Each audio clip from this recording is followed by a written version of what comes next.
Perhaps we are in the infancy of our species. We peer into the dark fearing it, yet seeking within it a reassurance that we are not alone. Perhaps in the black void are beings not unlike us. Maybe they are wiser and better, and will tell us the secrets that will save us from ourselves.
The exploration of space will go ahead. Whether we join in it or not, we mean to be a part of it. We mean to lead it. For the eyes of the world now look into space, to the moon, and to the planets beyond. Our leadership in science and industry, our hopes for peace and security, our obligations to ourselves as well as others, all require us to make this effort, to solve these mysteries, to solve them for the good of all men. There is no strife, no prejudice, no national conflict in outer space as yet. Its hazards are hostile to us all. Its conquest deserves the best of all mankind. We choose to go to the moon. We choose to go to the moon.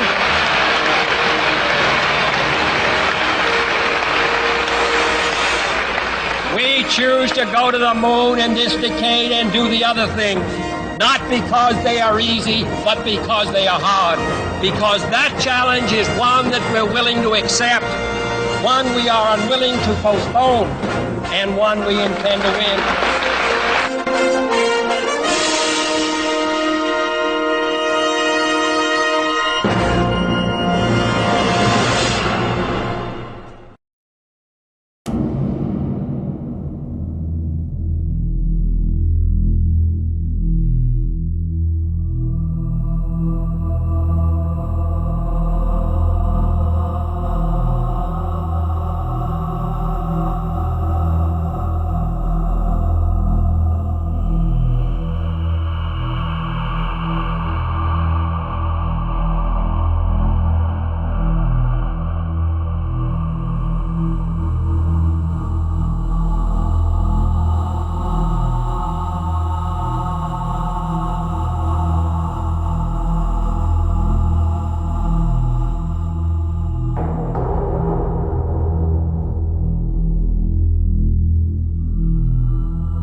square that evening was empty. There wasn't anybody about. Yet there was a feeling of electricity within the air. I have never felt anything like it before. There was a dusting of snow on the ground. It reflected light from the lamppost towards the old Georgian buildings. A perfect setting for a nighttime photograph. I was using a Canon T90 film camera. It was loaded with Fuji slide film. I ran about 6 shots when I noticed something flying over the square. As quick it was there, it was gone. Not thinking any more about it, I carried on, moving around the square to get different perspectives of the snow-covered scene. Returning back to the street side and looking towards the town hall, I saw it again. I saw the object. It was circular in shape and in my estimation just below some cloud cover. Its speed was not excessive but that of a small aircraft.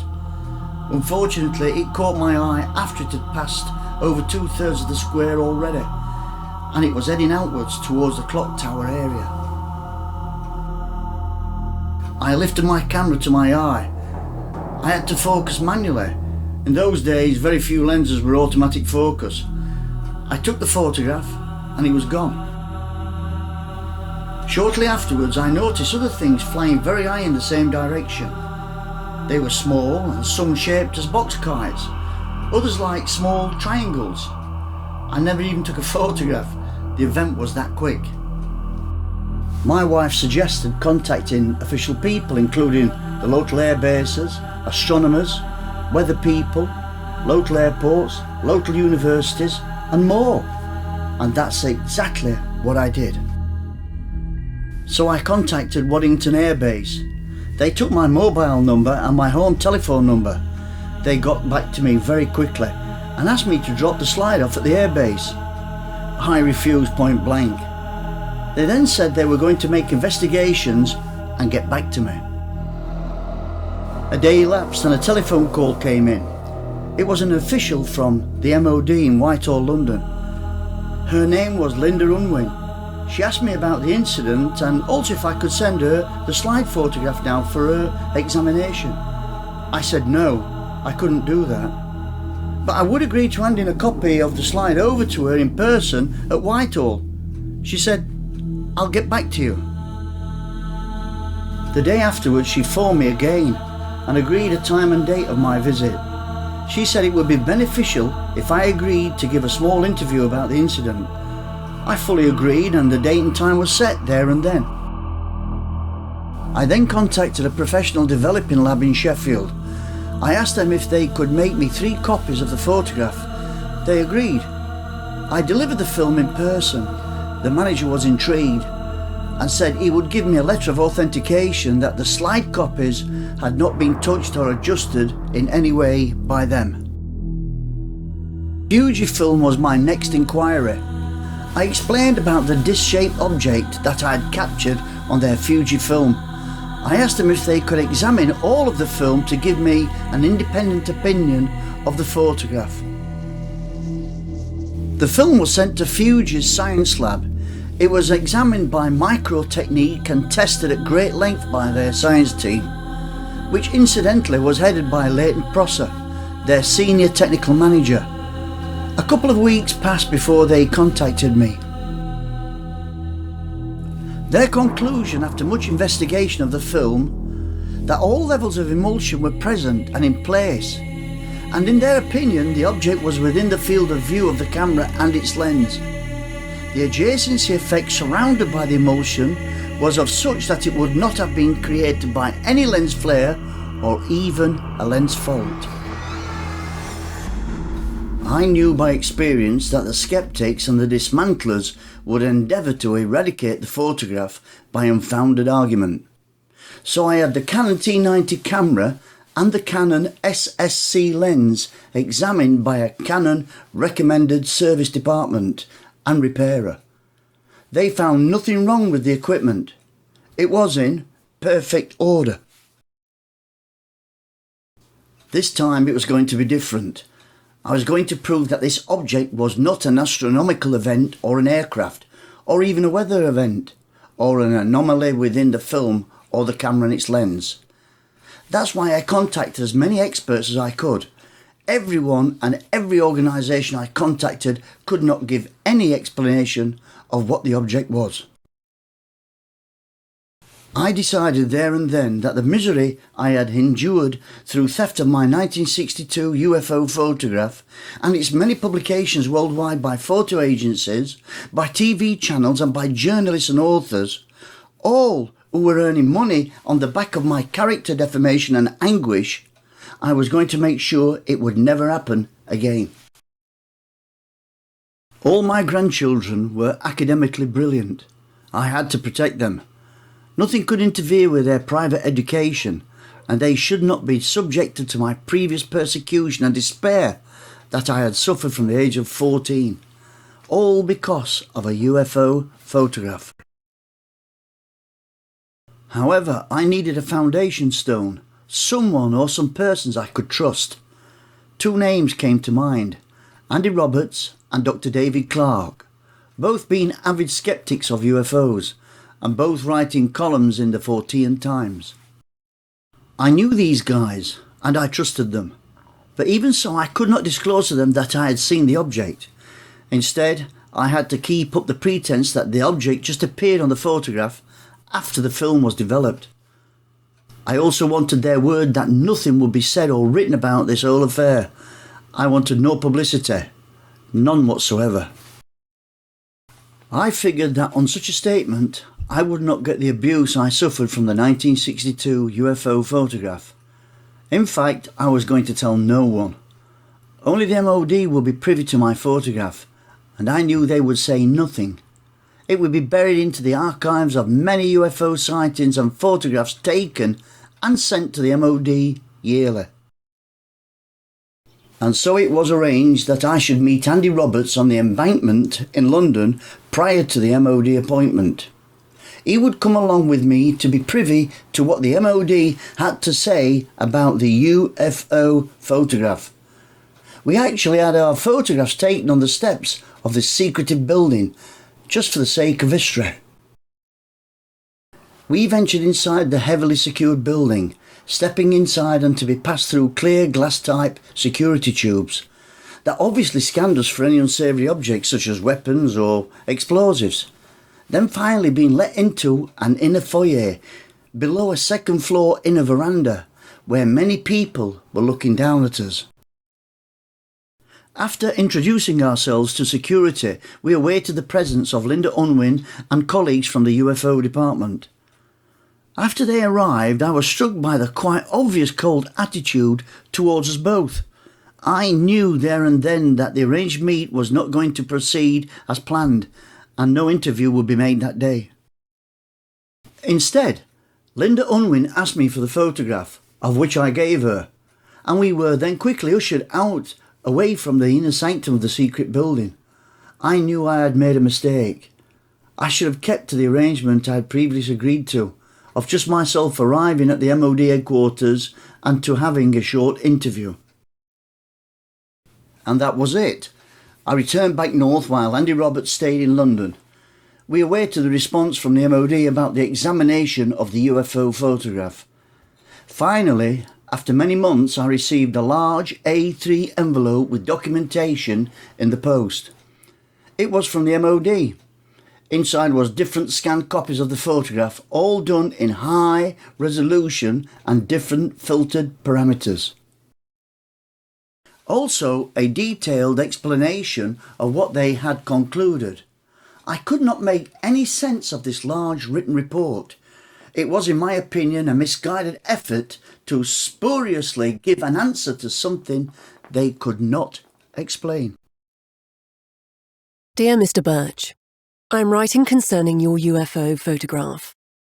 First, it might be helpful if I explain that the Ministry of Defence does not have any expertise or role in respect of UFOs or flying saucers, or to the question of their existence, or otherwise of any extraterrestrial life forms, about which it remains totally open-minded.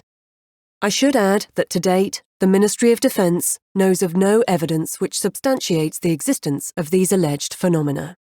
Signed, Linda Unwin, Directorate of Air Staff, Ministry of Defence. There appeared to be no or little image movement across the frame, which would indicate a relatively fast exposure or the use of a tripod, and there is no indication of specular reflection or of lens flare. The illuminated plane of the object passes through the very centre of the frame, and so no definitive conclusions can be gathered from the evidence submitted. However, it may be coincidental that, because the illuminated plane of the object passes through the centre of the frame, could it be a possible lens anomaly? Example, a droplet of water? Signed, Steve Wilshire. David Clarke telephoned me in April 2007. He told me that the MOD would be releasing all MOD UFO files to the public through the Freedom of Information Act.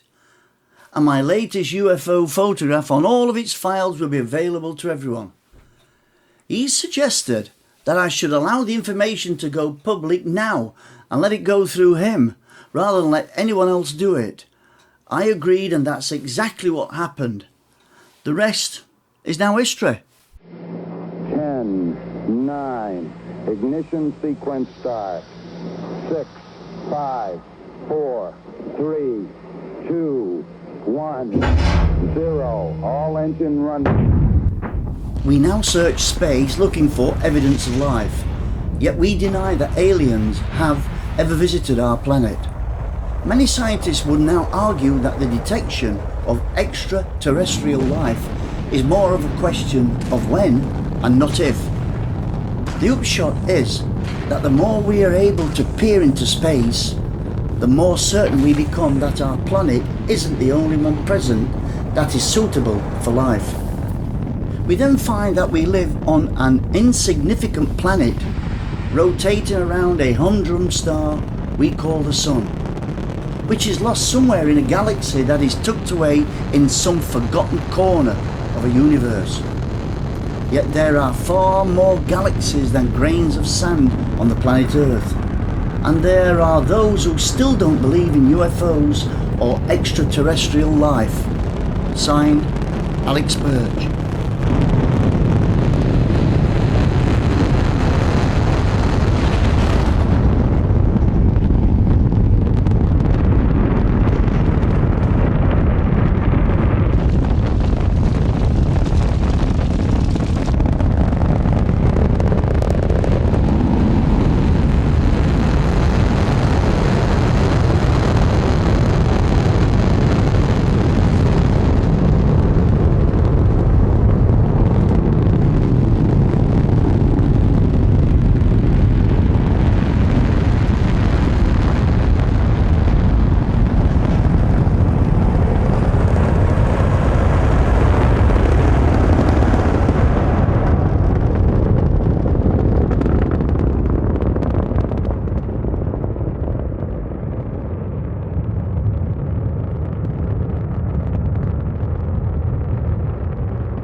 LPS is go.